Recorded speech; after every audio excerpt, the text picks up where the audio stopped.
Rebousselage, c'est le podcast pour bricoler de nouveaux repères dans un monde complexe. Un monde où les modèles conventionnels se révèlent soit impuissants, soit destructeurs. Mais alors comment faire ? En se mettant tous autour de la table pour trouver de nouvelles ressources. Philosophes, entrepreneurs, coachs ou encore prospectivistes. C'est Catherine Dedieu, je suis conseillère de dirigeants.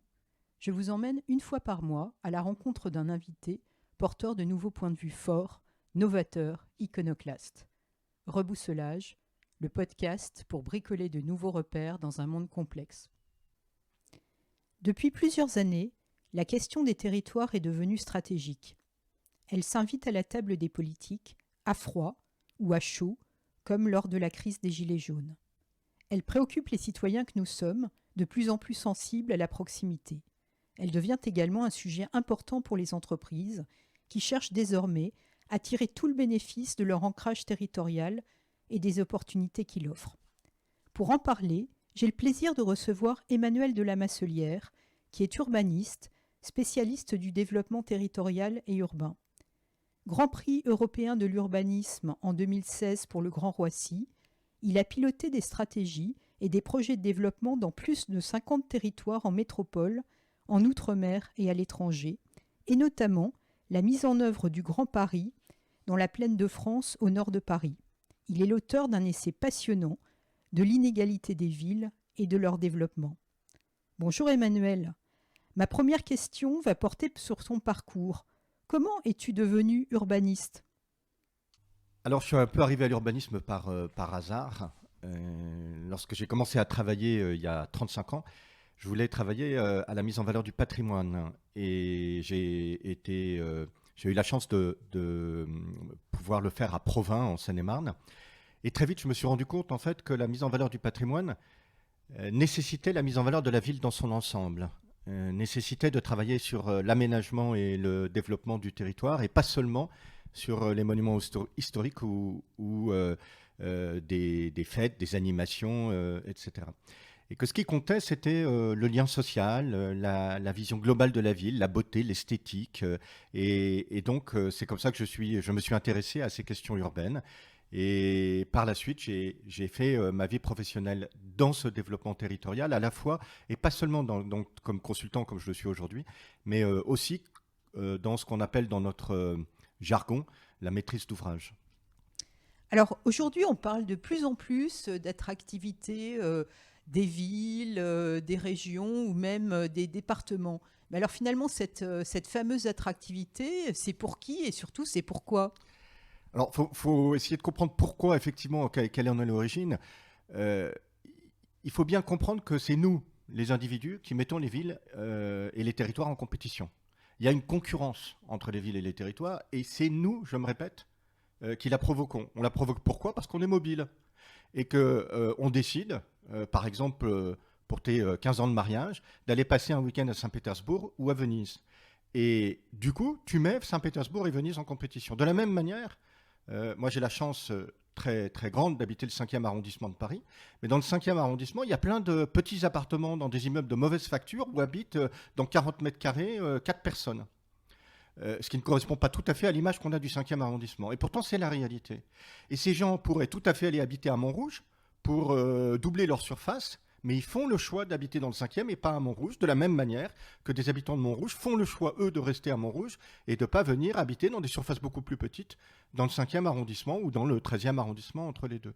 Donc on voit bien que c'est nous qui mettons les villes en compétition. Et du coup, les villes, elles disent, il faut que je sois attractive. Et pourquoi il faut qu'elles soient attractives ? Parce que quand on est attractif, ça veut dire qu'on est aimé. Et quand on est aimé par les autres, on peut s'aimer soi-même. C'est une belle définition, mais alors néanmoins, si on est en concurrence, c'est que c'est un modèle consumériste en fait. On consomme du territoire comme on consomme des produits. Alors pourquoi il faut avoir une vision un peu négative ? Consumériste, c'est un mot péjoratif. La consommation, pour moi, c'est pas quelque chose de négatif.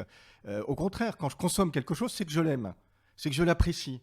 Donc je voudrais qu'on renverse cette image Et oui, effectivement, on va consommer comme on consomme d'autres produits, on va consommer une ville. Je reprends l'exemple d'aller à Venise pour passer un week-end pour ses 15 ans de mariage.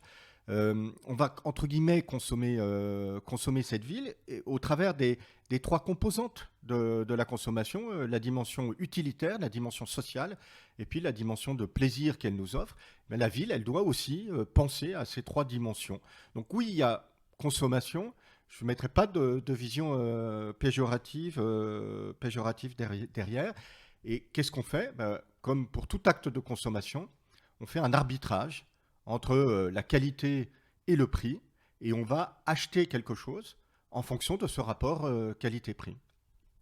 Et finalement, c'est quoi là, aujourd'hui la recette du succès pour un territoire? La recette du succès, c'est plusieurs choses. C'est d'abord d'avoir une vision. C'est d'abord de se construire quelque chose qui va fédérer les habitants pour aboutir, pour créer quelque chose. Exactement comme dans toute communauté humaine. Le deuxième élément de la recette, du coup, c'est de mettre les gens autour de la table. C'est de créer des communautés agissantes. C'est de créer un sentiment commun, une copropriété du projet collectif. Et puis le troisième ingrédient, c'est vraiment le leadership. Les élus doivent changer de rôle. Les élus, autrefois, c'était des administrateurs de services publics, et d'ailleurs, ils nous appelaient leurs administrés. Aujourd'hui, un élu continue, bien entendu, à administrer les services publics, c'est tout à fait indispensable, mais un élu, c'est aussi un fédérateur du développement, un impulseur du développement. Mais ce n'est pas lui qui produit le développement à lui tout seul. Le développement, c'est l'ensemble de la communauté, l'ensemble des acteurs d'un territoire, les partenaires, ceux qui veulent s'engager. Et l'élu doit les mettre autour de la table, doit assurer les convergences, l'impulsion, je me répète, la motivation de ces acteurs. Et est-ce que, à ton avis, les élus locaux se sont emparés aujourd'hui de cette mission qui est quand même un petit peu nouvelle par rapport au rôle traditionnel que tu décrivais il y a 50 ou 40 ans? Alors c'est ce nouveau métier qu'on appelle le développement territorial qui est né, moi j'ai certainement été l'un des premiers à l'exercer il y a 35 ans. On ne savait pas que ça s'appelait comme ça à l'époque, c'est un nouveau métier. Je crois que beaucoup d'élus s'en sont emparés. Beaucoup d'élus ont envie d'œuvrer au développement de leur territoire. Certains sont plus réfractaires, mais l'immense majorité d'entre eux veulent le faire. En revanche, l'ingénierie, la connaissance des ressorts du développement n'est pas connue par tout le monde. Et est-ce qu'il y a des exemples de territoires qui sont des exemples inspirants parce que justement, ils ont su se saisir de leurs atouts et en faire finalement un gage de projection réussi dans l'avenir? Alors, il y en a énormément. Il y a énormément d'endroits où tu as envie d'aller. Mais réussir, il n'y a pas de valeur absolue, évidemment, dans la réussite. Chaque territoire a sa propre manière de réussir. Je pense que Genève est une réussite par rapport à ce que les habitants et les élus de Genève voulaient faire. Je ne suis pas sûr que l'ensemble des habitants de la planète trouvent que Genève soit une réussite. Lyon, me semble-t-il, une grande réussite. Quand j'étais enfant et que j'habitais à Lyon, Lyon n'était absolument pas une destination touristique. Aujourd'hui, c'est la destination touristique préférée des Européens pour le week-end. La destination touristique de tourisme urbain préférée des Européens pour le week-end. Donc, on voit bien que les réussites sont différentes d'un territoire à l'autre. Saint-Nazaire, ça me paraît une réussite remarquable en termes de développement industriel, avec une compréhension des évolutions nécessaires à la fois dans les produits et dans les process, compte tenu de la crise et des mutations écologiques nécessaires, compte tenu de la transition écologique nécessaire. Donc, il n'y a pas de réussite absolue. Il y a des réussites parce que les territoires se sentent bien, ont un équilibre social, une eurythmie sociale, qu'ils ont un développement de leurs richesses, qu'ils ont un équilibre culturel entre des gens d'origine souvent très différentes. Voilà, je crois que c'est ça qu'on peut appeler la réussite. Alors dans le monde, évidemment, il y a des territoires qui ont réussi. Prends San Francisco. Évidemment, ça a été un territoire phare. Aujourd'hui, c'est pas sûr. Parce que San Francisco est devenu tellement cher tellement attractif et du coup tellement cher que les classes moyennes et populaires ne peuvent plus y habiter. Et du coup, il y a un risque pour San Francisco, un risque de dysfonctionnement très fort. Si on n'a plus personne pour remplir les services, par exemple, de propreté, eh bien la ville se dégradera. Et on a du mal à recruter des gens dans les services de propreté parce que c'est trop cher d'habiter à San Francisco. Alors finalement, on parle effectivement des succès ou des risques, mais on entend souvent beaucoup parler de territoires perdus, voire de territoires sacrifiés. Est-ce qu'à ton avis, il y a des territoires qui sont perdus pour toujours? Alors des territoires sacrifiés, il y en a. C'est notamment le cas dans les grandes métropoles. Et moi, j'ai travaillé presque une dizaine d'années dans le nord de Paris. Et je crois qu'on peut dire que pendant des décennies, ce territoire a été, entre guillemets, sacrifié par le centre. Tu veux parler de la Seine-Saint-Denis? De la Du Seine-Saint-Denis et de 9-3? l'Est du Val d'Oise. Oui, tout à fait. Ils ont été sacrifiés parce que le centre y a envoyé tout ce dont il ne voulait pas. Ça a commencé par les cimetières, les dépôts d'ordures, les grandes infrastructures de transport, les pollutions, la logistique. Donc oui, il y a des territoires qui ont été relégués par le centre. Mais ça ne veut pas dire que ces territoires sont perdus. Ça, je ne crois pas du tout que quelques territoires qui soient à jamais perdus. Il y a des territoires qui ont des rentes comme Barcelone ou comme San Francisco dont on parlait à l'instant et qui peuvent se trouver face à des nouvelles difficultés parce que la rente est éphémère. La rente s'épuise toujours. Mais ça signifie aussi que tout territoire a une chance de s'en sortir s'il s'est parié sur ses valeurs, s'il s'est parié ce qu'il a au fond de lui-même, ce qui fait son idiosyncrasie, si on peut utiliser le mot, s'il sait se mettre en valeur. Est-ce que tu as des exemples justement de territoires qui ont su récemment le faire? Alors, prenons Provins. Il y a 40 ans, Provins n'existait pas. Et Provins est devenu une destination touristique importante. Le nombre de chômeurs qui était 2 fois supérieur à celui de l'Île-de-France il y a 40 ans et aujourd'hui au niveau à peu près de celui de l'Île-de-France. Les territoires du nord de Paris, comme voyons Plaine Commune, ce qui a été fait au sud de Plaine Commune par... Alors Plaine Commune, est-ce que tu peux préciser Bien sûr. exactement où Plaine c'est? Commune, c'est ce qu'on appelle la communauté d'agglomération. Aujourd'hui, c'est compliqué, ça s'appelle un établissement public territorial. Je passe sur ces points-là, juridiques. Plaine Commune, c'est donc le regroupement des communes qui sont situées au nord du périphérique. Donc Saint-Ouen, Saint-Denis, Aubervilliers, La Courneuve, Pierrefitte, etc. Donc des communes qui sont parmi les plus pauvres de l'Île-de-France en recettes fiscales il y a une trentaine ou une quarantaine d'années et dont les populations continuent à être parmi les plus pauvres de l'Île-de-France. Et le maire de Saint-Denis de l'époque, Patrick Brauzek, qui est devenu ensuite président de cette communauté d'agglomération, a transformé le sud de la plaine Saint-Denis pour en faire un quartier d'affaires. Et pourquoi il en a fait ça? Parce qu'il pensait que ça allait générer de la fiscalité qui allait être réinvestie dans d'autres quartiers du territoire, ce qui s'est effectivement passé, ce qui permettrait derrière d'avoir des meilleures écoles, des meilleurs équipements, des meilleurs espaces publics, etc. Et oui, il a transformé son territoire. Et aujourd'hui, la plaine Saint-Denis est considérée, même si tout n'est pas rose et si le quartier n'est pas toujours très gai, parce que c'est un quartier d'affaires, mais on considère qu'il y a un mouvement qui s'est produit depuis 25 ou 30 ans dans ce territoire nord de Paris. Et on a vu la même chose se produire, on commence à voir la même chose se produire dans le territoire de Roissy. Tu parles souvent du livre d'Alain Perfit, La société de confiance. Oui, d'abord parce que c'est un peu mon maître quand j'ai commencé à travailler. J'étais son directeur de cabinet à Provins. Donc évidemment, j'ai été très influencé par sa manière de voir le monde. Mais surtout parce que quand je commençais à m'intéresser au développement des villes et des territoires, je me suis beaucoup référé à ce livre, La société de confiance, qu'il a écrit. Perfit, c'est pas seulement un homme politique, c'est aussi un penseur. Et il a publié ce livre à la suite de leçons qu'il a données au Collège de France. Et il analyse les ressorts du développement et il fait partie de ce qu'on pourrait appeler les penseurs de la psychologie sociale. Et donc, en cherchant les ressorts du développement, notamment dans la Hollande du XVIIe siècle qui se bat face à l'Espagne, qui a un empire sur lequel, comme disait Charles Quint, le soleil ne se couche jamais, pourquoi la Hollande réussit finalement à vaincre l'Espagne et à se libérer, en fait, à s'émanciper. Et il y voit, comme Weber, comme beaucoup d'autres, il y voit des ressorts dans les mentalités collectives. Et lui, au premier rang de ces mentalités collectives, il met la confiance. Alors pourquoi la confiance ? Parce qu'on est riche que des autres. On est riche que de ce qui nous différencie. On n'est pas riche de ce qu'on a soi-même. On est riche de ce que l'autre nous apporte.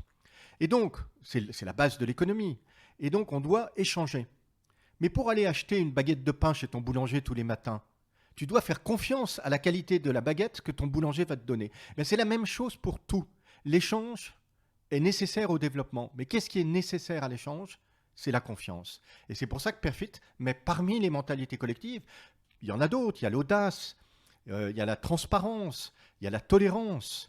Mais lui met au sommet la confiance. On est en train de vivre une crise sanitaire qui n'est pas terminée. On a on a entendu beaucoup de choses sur un potentiel rééquilibrage des territoires. Moi qui habite à Paris, dans le métro, depuis des mois, je vois des affiches qui incitent les Parisiens, par exemple, à aller s'installer dans l'Indre. Est-ce que cette pandémie va constituer un tournant pour les territoires, par exemple un rééquilibrage ? Alors il y a beaucoup d'incantations, beaucoup d'invocations. Je pense qu'il est beaucoup trop tôt pour l'imaginer. Il y a effectivement eu, à la sortie du premier confinement, par exemple à Tours, une montée de la demande, m'ont dit des agents immobiliers, de maisons. Et puis ça s'est retombé assez vite. Est-ce que sur le long terme, un mouvement vers les villes moyennes va se produire ? Beaucoup l'affirment. Moi, je serais plus prudent. Je pense que ce qu'on trouve dans les grandes métropoles, c'est effectivement quelque chose de très différent de ce qu'on trouve dans les villes moyennes, qui ont un rythme plus lent. Elles appellent ça la qualité de vie, mais moi, je suis peut-être intervenu dans une centaine de territoires en France, de la très très grande agglomération comme le nord de Paris à des petites villes comme Romans-sur-Isère, et toutes me disent que ce qui fait leur valeur, c'est la qualité de vie. On est en France, la qualité de vie d'une manière générale est très élevée par rapport à la plupart des pays du monde. Je crois que chaque territoire a une qualité de vie propre et que les gens lui reconnaissent. Sinon, il n'y aurait personne dans un certain nombre de territoires. Les gens bougeraient, comme on le disait tout à l'heure. Peut-être qu'un mouvement va un peu se produire. Moi, je n'en suis pas certain parce que ce qu'on cherche dans les grandes métropoles, c'est de la culture, c'est de l'échange, c'est beaucoup d'occasions de rencontres, c'est beaucoup d'occasions d'aimer et qu'on ne va pas trouver forcément dans des villes moyennes. Et du coup, je ne suis pas du tout certain que ce mouvement soit un mouvement de fond.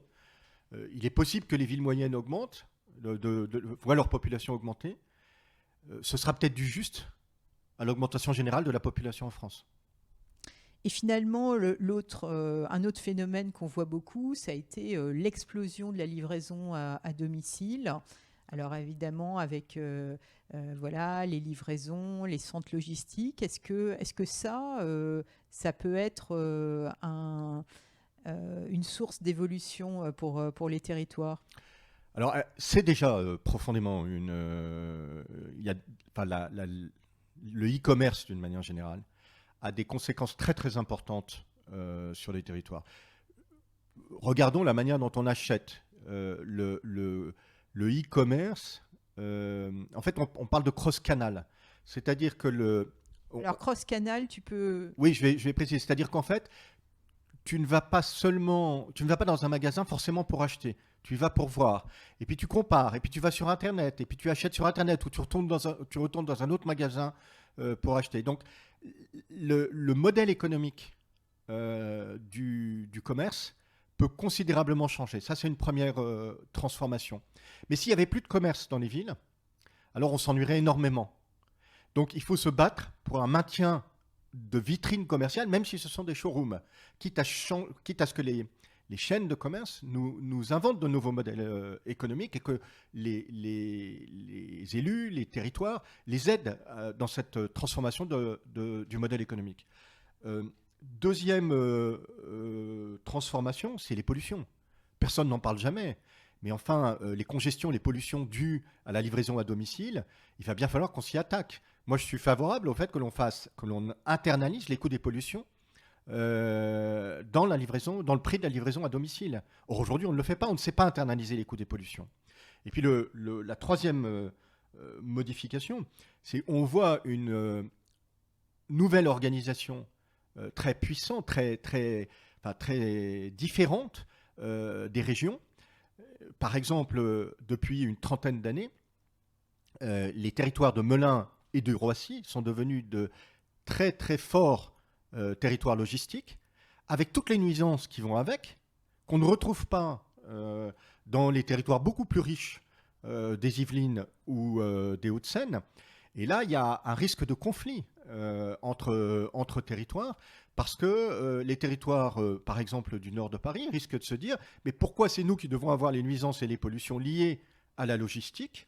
Parce que les Yvelines et les Hauts-de-Seine ont refusé l'implantation de grandes plateformes logistiques. Donc tu vois, il peut y avoir là des sources de conflit. Et en tout cas, il y a source d'une nouvelle organisation territoriale à l'échelle métropolitaine.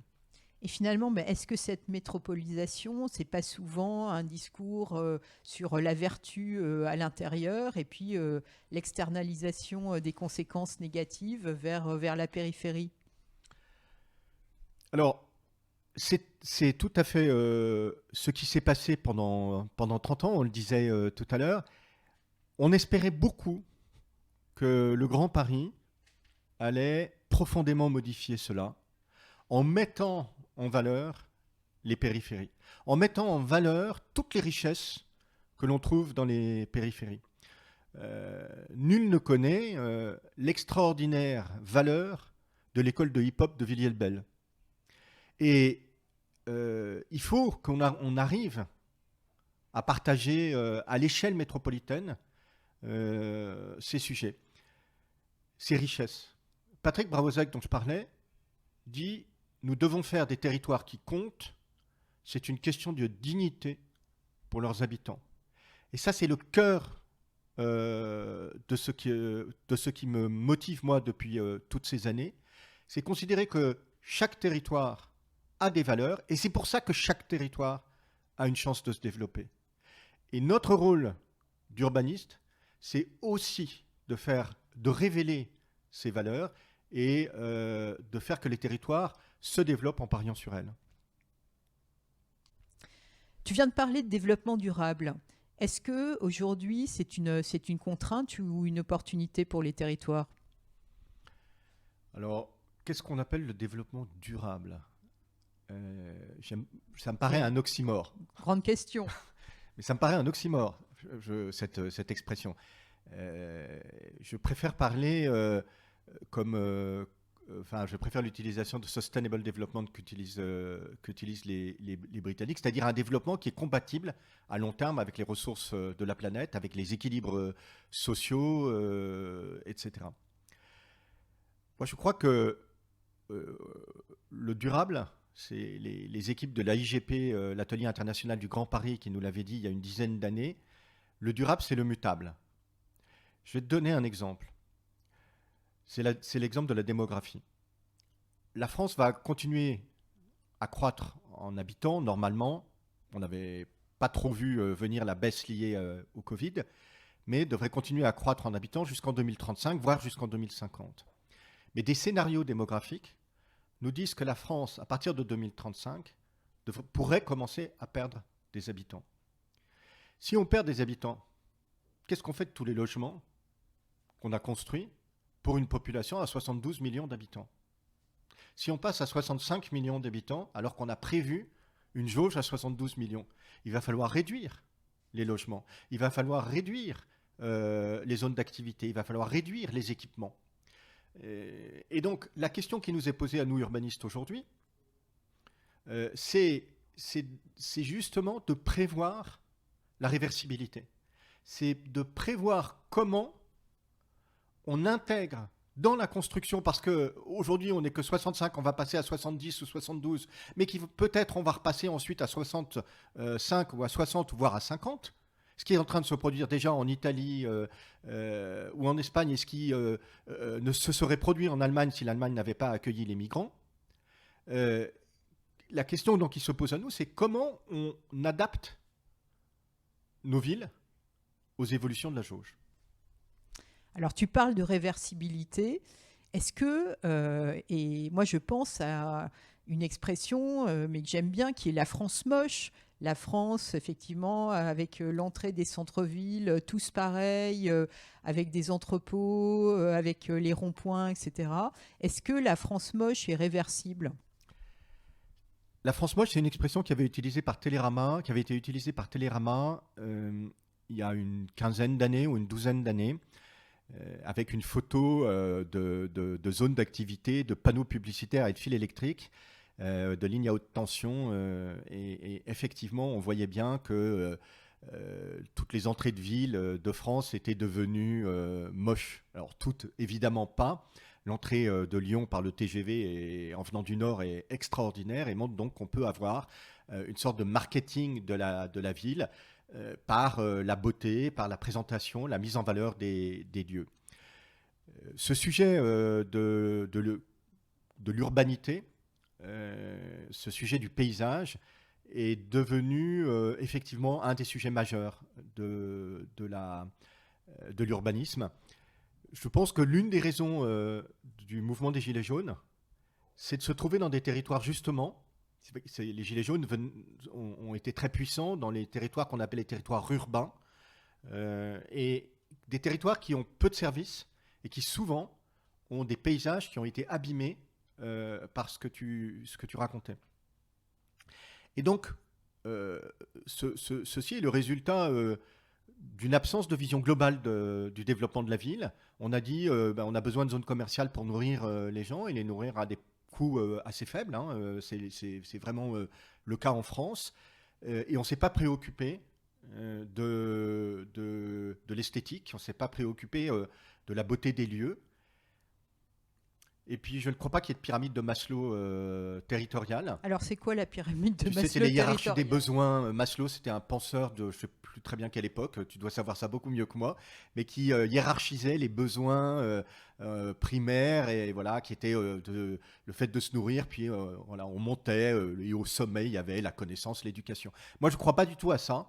Je crois qu'on ne peut pas dissocier les besoins, et le besoin de beauté est aussi important que le besoin de se nourrir. Et on a oublié ça, ou en tout cas on n'a pas pris ça en compte dans les années 70 et 80, et on a créé la France moche. Et je crois que oui, elle est réversible, et je crois qu'on est en train de commencer à y travailler. Moi j'ai eu la chance de travailler par exemple avec ADP, Aéroport de Paris. Aéroport de Paris. Paris Airport.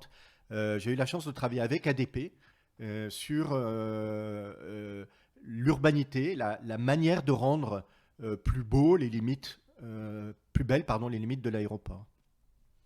Et finalement, aujourd'hui, c'est aux citoyens de s'emparer des questions de leur territoire, de ne pas simplement les laisser aux élus. Enfin, comment tu vois les choses ? Une démocratie beaucoup plus proche du terrain, par le bas ?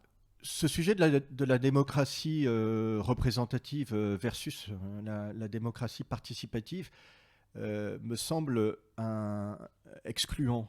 Je ne crois pas que la démocratie soit seulement représentative ou seulement participative.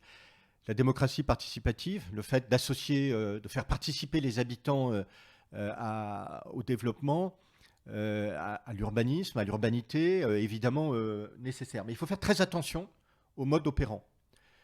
Parce que d'abord, il y a un biais dans les concertations habituelles, c'est que ce sont toujours les mêmes qui s'expriment, qui sont plutôt âgés, plutôt contre les développements, et que les gens qui sont dans la vie active ont moins de possibilités de s'exprimer parce qu'ils ont moins de temps pour le faire.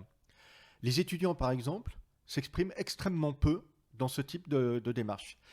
Donc ce sujet de la contribution des différentes catégories est tout à fait important parce que sinon, la concertation est biaisée. On n'a qu'un angle de vue en quelque sorte. Alors on invente des nouveaux modes de concertation. Nous, avec mon associé, on a imaginé un nouveau mode de concertation et de contribution qu'on appelle les manufactures de la ville et des territoires, et qui consiste à s'adresser non pas à toutes les personnes représentatives, par exemple le président d'une association, mais à des porteurs de projets. Et pour construire le projet collectif, on propose aux porteurs de projets singuliers de se mettre dans une logique qu'on pourrait qualifier de copropriétaire du projet collectif. Et donc de passer du statut de propriétaire de leur projet singulier au statut de copropriétaire du projet collectif. Et ça change complètement la manière de voir, de construire la ville.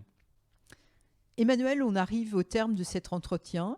Et est-ce que tu aurais des conseils de lecture, de films ou toute autre idée pour nos auditrices et nos auditeurs ?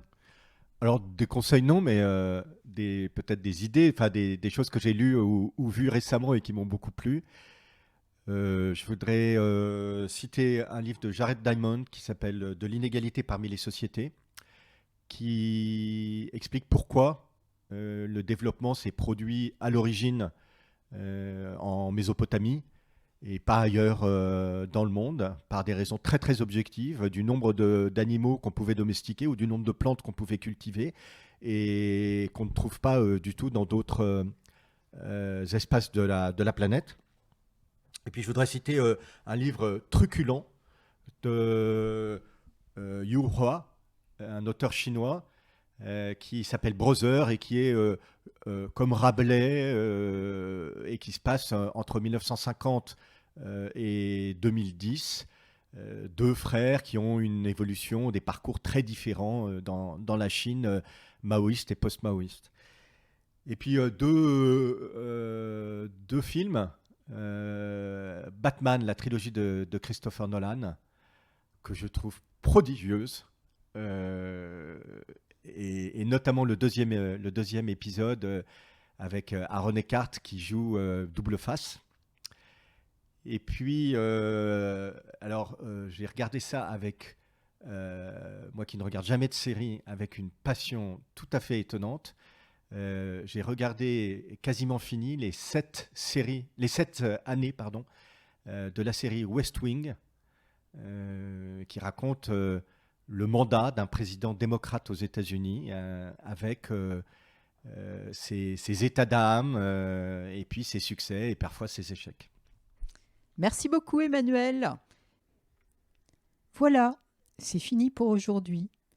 Si cet épisode vous a plu, n'hésitez pas à en parler autour de vous, à vous abonner et aussi à distribuer quelques étoiles à reboussolage sur Apple Podcast.